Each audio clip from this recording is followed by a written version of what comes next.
வெற்றியின் தேவனாம் ஆண்டவர் இயேசுவின் நாமத்தினால உங்களை வாழ்த்துகிறோம். ஜெயம் கொடுக்கும் மன்னிப்பின் தேவனாம் ஆவியான கர்த்தருடைய பிரசன்னம் உங்களை சூழ்ந்தபடி நாங்கள் தேவ சமூகத்தை நோக்கி உங்களுக்காக நாங்கள் எப்பொழுதும் ஜெபிக்கிறோம். எசேக்கியேல் 36ஆம் அதிகாரத்தில் 33வது வசனத்தை பாருங்கள். தேவனாகிய கர்த்தர் தன்னுடைய ஜனத்திற்கு, ஏன் உலகம் முழுவதும் உள்ள மனித குலத்திற்கே அவர் கொடுத்த அன்பின் செய்தி. கர்த்தராகிய ஆண்டவர் சொல்லுகிறது என்னவென்றால், நான் உங்கள் அக்கிரமங்கள் எல்லாம் நீக்கி உங்களை சுத்தமாக்கும் காலத்தில் பட்டணங்களில் குடியேற்றுவிப்பேன், அவந்தாரமான ஸ்தலங்களும் கட்டப்படும். அன்பானவர்களே, உலகம் முழுவதும் ஆண்டவராக இயேசு கிறிஸ்து மனித குலத்தின் இரட்சகராய் வந்தார், உலகத்தின் மீட்பராய் வந்தார்.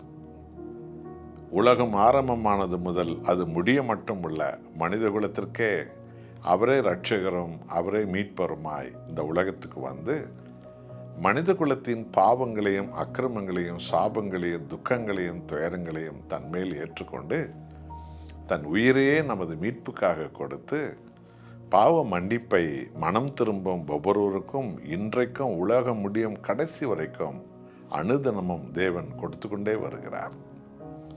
ஆக அந்த தேவனுடைய அன்புள்ள செய்தி என்ன என்று கவனித்து பார்த்தீர்களா?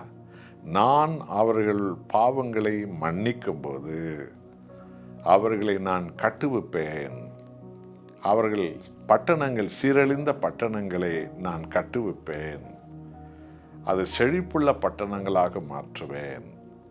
யார் பாவங்களை நான் மன்னிக்கிறேனோ அவர்கள் வாழ்க்கையை செழிப்புள்ளதாக கற்றுவேன், அவர்கள் எதிர்காலங்களை செழிப்புள்ளதாக கற்றுவேன், அவருடைய குடும்பத்தை அவருடைய சந்ததியை செழிப்புள்ளதாக கற்றுவேன். கடந்த காலத்தில் அலங்கோலமாக்கிவிட்ட அவர்களுடைய வாழ்க்கையின் எல்லா சூழ்நிலைகளும் புதிதாய் ஆசீர்வாதத்தோடு அது கட்டப்படும் என்று பாவிகளை மீட்க வந்த கர்த்தராகிய இயேசு கிறிஸ்து இன்றைக்கும் மனித குலத்துக்கு சொல்லும் மாபெரும் ஒரு அன்பின் செய்தி. எத்தனை அற்புதமானதல்லவா?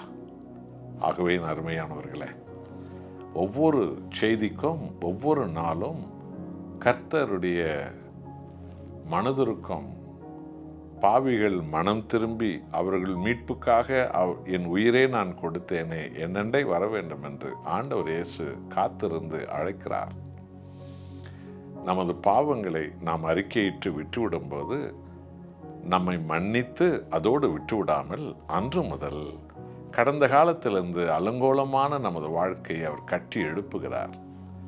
நம்முடைய குடும்பங்களை கட்டி எழுப்புகிறார், நம் சந்ததியை கட்டி எழுப்புகிறார், நம்முடைய உழைப்பை கட்டி எழுப்புகிறார், நம்முடைய ஞானத்தை நம்முடைய பரிசுத்தத்தை கட்டி எழுப்புகிறார், நம்முடைய பிள்ளைகளை கட்டி எழுப்புகிறார்.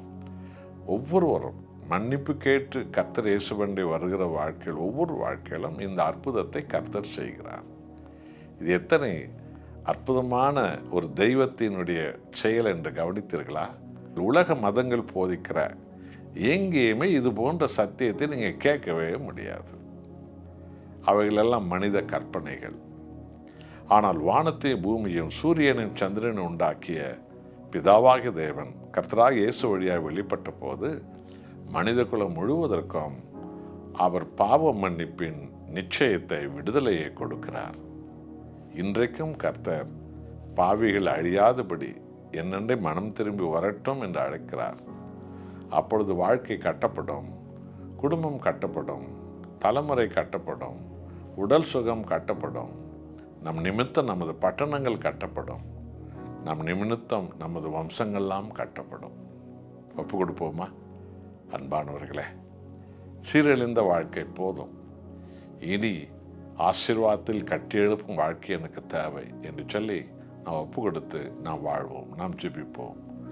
அன்புள்ள பரலோக பிதாவே, இரக்கத்தின் கடவுளே, கிருபையின் கடவுளே, அன்பின் கடவுளே, மனதுருக்கத்தின் கடவுளே, மன்னிக்கிற கடவுளே, இன்றைக்கும் இப்பேற்பட்ட ஒரு பாவியும் ஆண்டவராக இயேசுவண்டை வந்து பாவத்தை விட்டுவிட்டு மன்னிப்பு கேட்கும்போது மன்னிக்கிற தேவன் சீரழிந்து போன வாழ்க்கையை கட்டுகிறீர், சீரழிந்து போன குடும்பத்தை கட்டுகிறீர், சீரழிந்து போன சந்ததியை தலைமுறையை கட்டுகிறீர், சீரழிந்து போன ஆசீர்வாதத்தை கட்டுகிறீர், சீரழிந்து போன சந்தோஷத்தை சமாதானத்தை கட்டி உயர்த்துகிறீர்.